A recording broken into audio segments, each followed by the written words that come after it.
Hello. Hello, Mike. Hey, you got a minute? Yeah, I do. We just spoke to Sue Holland for about 45 minutes, and I wanted to talk to you about John Stadtmiller, too. Go ahead, I've got about 10 minutes. Okay, Sue Holland has been moved to a forensic psychiatric hospital in Canada. She talked to us for 40... I got the address. What's that? I know, I got her address. Oh, okay. We talked to her for 45 minutes. She doesn't sound like she's crazy to me. I mailed her a bunch of letters. I'm going to mail it. It'll go out tomorrow because my previous letters didn't get to her because they moved her. I want her to read what they're writing about her so she can refute, the propaganda that's out there. Also, I called John Stadtmiller with the number you gave me. I must have called him in the middle of his show because he sounded very, very perturbed. I said, I'm a friend of, Mike Parsons, and I would like to talk to you about that.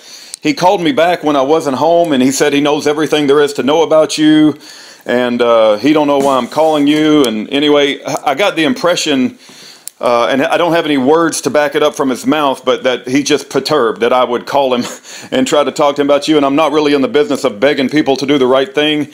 It disappoints me, but I don't really know John Stadtmiller. What I hear about him is he's got a big show, and people listen to what he says on the air. But I would hope that if he knows everything there is to know about you, and he's very familiar with your case, then why isn't he, helping you to expose what's going on?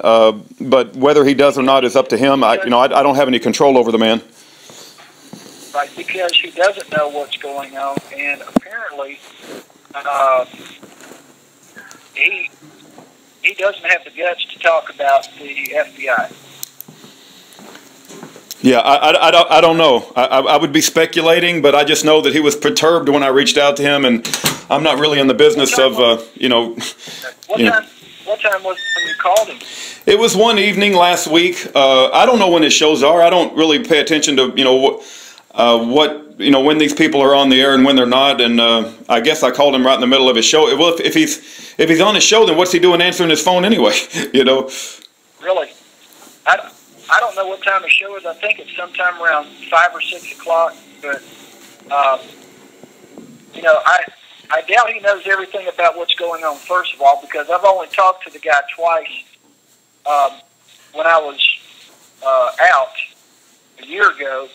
And since I got arrested, I've talked to him briefly, and I mean briefly, like maybe 2 minutes, just trying to get a message to Vincent.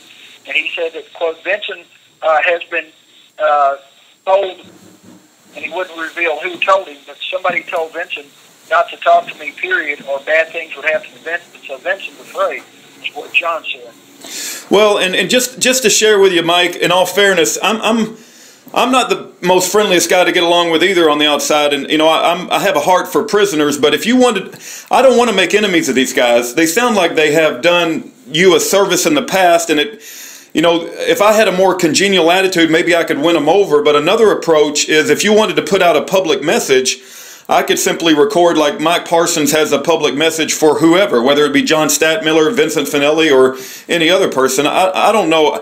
I don't know the right way about going and coaxing these people to, kind of do the right thing and expose when the FBI goes off the rails. But I will say this. Go ahead, Mike. They both have shows talking about corruption in government and standing on your own, being independent, self-sufficient, self-governing, all the things that I promote. They've been promoting for years on their show.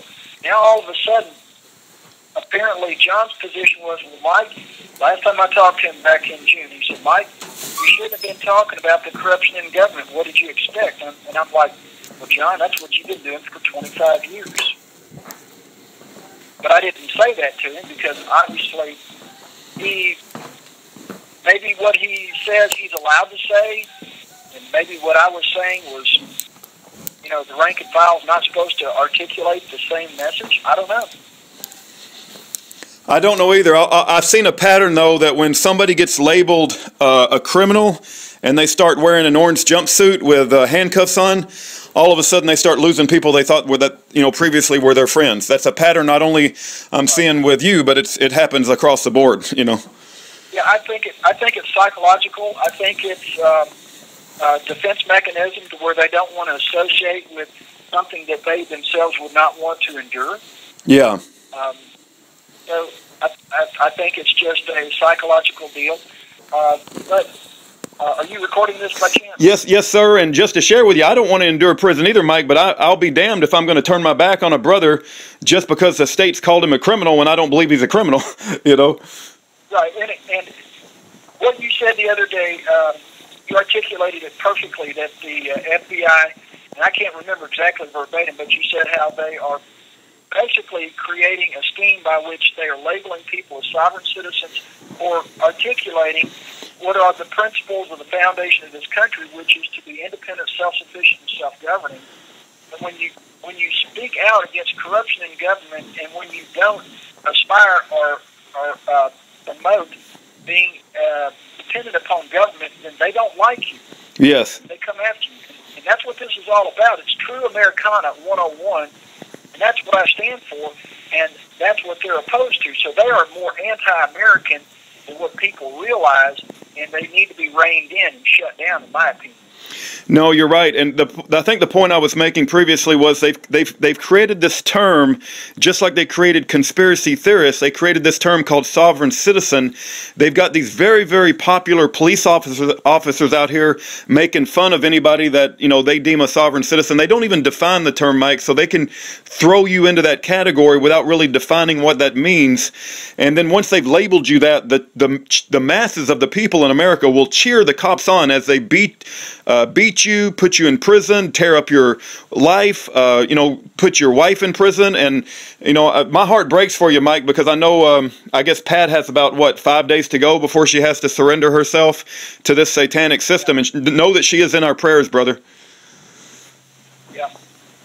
Yeah, I'm amazed at the people out there that I thought were real men that would stand up against corruption. I know that, my friend Vincent drove across the country to go up to a guy who's got a pig farm who was being told that he had to shut down his pig farm. He drove all the way across the country to support this guy when he went to court to save his pigs. But yet here I am, I'm being railroaded into prison, and so is my wife, for false accusations and crickets. Nothing. Yeah. Well, and when I talked to Vincent, and he said he's very sick with some sort of lung disorder, and then he also said that the Lord has led him not to talk about you because he believes you get in more trouble every time he talks about you. I don't really think that was the Lord speaking to him, but that's between him and the Lord. I'm not going to get in the middle of that. I don't think the Lord expects us to be quiet when our brothers are being persecuted. Yeah, I think it's probably somebody that's a friend of the Vatican, maybe, but it's definitely not the Lord. Yeah. That's not what the Scripture says. That's not what Christ said. Yeah. I mean, yeah. I think that if we are to be followers of Christ and walk in the ways of Christ, we would expose and overturn and shine the light on the tyranny and corruption in all places, and we would stand by our brothers, and we wouldn't, allow ourselves to be tempted as the disciples were at the very moment when they were coming to siege Christ. He told them to stay vigilant and not fall to temptation. They did. And what did he say about Peter? And what happened? He denied him 3 times. How many times have people reached out to friends of mine and they thought, I don't know that guy? Yeah, that's sad, Mike. That's sad. And from my perspective, Mike, just to kind of share with you my perspective on it, you're the one who's lost your life. You're the one who's lost your property. Your wife is being persecuted. You said your ribs were busted while you were in prison. What am I got, right? All I got to do is simply raise my voice up and say that shouldn't be happening. You should be free, and that the FBI is corrupt, and that we have a pattern of corruption within the Department of Justice. The Bureau of Prisons is satanic. I mean, from my perspective, Mike, it doesn't take a whole lot for me to simply say that and support you and write you a letter. And that's all we're asking people to do, is not to turn their backs and to raise up their voices. And if enough people did a simple thing like raise up their voices and write their congressman or, write a letter to the editor or whatever the case, if we had enough of those people, I believe we could turn this thing around. And we're seeing it with the Bundys. When you called me last time, if we analyze why they were successful, it was because enough people raised holy hell and, they got out of there. And if we could do the same thing for you, do the same thing for Schaefer Cox, Ed and Lane Brown, I think we could see this thing turn around. We could, and you're right, that's the key. It took a few people to start climbing that wall, and then more people started climbing the wall, and more people, and finally, even when the guys driving the tanks in front of the Kremlin pulled up there and pointed the barrels of the tanks at the wall, their fellow countrymen said, "Come climb the wall with us." And they thought about it. It's like, yeah, this is my friends and family. Why am I shooting at them? They turned the tanks and pointed the barrels at the Kremlin, shut the tanks off, got out, and they climbed the wall. Amen. Now, my friend, I'm asking you, I'm on the wall. Where are you at? Amen. Amen, Mike. It's time to tear this wall down. Everybody in this jail, since I've been here a month, everybody in this jail that works here knows this is a corporation that they work for and that they actually have no jurisdiction, and they agree with me. They understand it now. They didn't really get it. Some of them did. Some of them didn't. But they all get it now that it's a rigged game. They don't have jurisdiction over the people except by their consent. And they say, that's why you don't sign anything. I said, you're right. I don't engage in commerce with this corporation posing as government. It's listed on Dun & Bradstreet. Most people, it took me 15 years to wrap my mind around it. I mean, I would expect that, you know, my fellow man could probably do it in shorter time than me, but I'm a slow learner. You know, it takes me time to absorb things, but the reality is the whole system is a fraud. It's not government of we the people. The courts are not of we the people. It's of the corporation there to make money. They're making money. It's a racket. It's a rigged game. I don't know how else to say it. When I called the cops and reported people shooting at me and my wife, and I get no response, more people are shooting at me and my wife, all I can do is run for office or move. Why should I have to move in a free country? I shouldn't. I ran for elective office. I won. Then they flipped the votes. I sued to challenge the election. I'm doing it by the book, following the rules. But guess what, folks? They don't follow the rules. They make it up as they go because they've got a standing army. They win because they come and arrest you and put you in a cage. That has to stop. Amen. Amen. Otherwise, you're nothing more than everybody else, which is a slave. And if you enjoy being a slave, then God bless you. But I don't, and I certainly will not stand for me and my family being terrorized. What can you do? You tell me. What are your options? Where are you going to go? You can't run from this kind of a tyranny. You got to stop at some point and say, we've had enough. I've had enough. I hope my fellow man see things the same way and will speak out. Amen, Mike. Amen. I agree with you, and that's powerful. Let me ask you this. This whole idea that America is a corporation and that the prison systems, you know, are... No. America's not a corporation. It's the United States of America. Okay. The United States of America is listed on Dun & Bradstreet, not America. Okay. The language has to be very specific, and I understand that. But you're not the first person to discuss issues like this. Ed and Elaine Brown discuss issues like this. The Montana Freeman Russell Landers, Ken Hovind discusses things like this. Daniel Riley. My question is, I mean, is there, if you had to recommend to somebody that wanted to become educated about this sort of thing, is there a book that people go to? Because there seems to be a lot of people that have come to these sorts of conclusions that you're espousing, and I'm wondering, like, where did they get all this information that educated them to this point?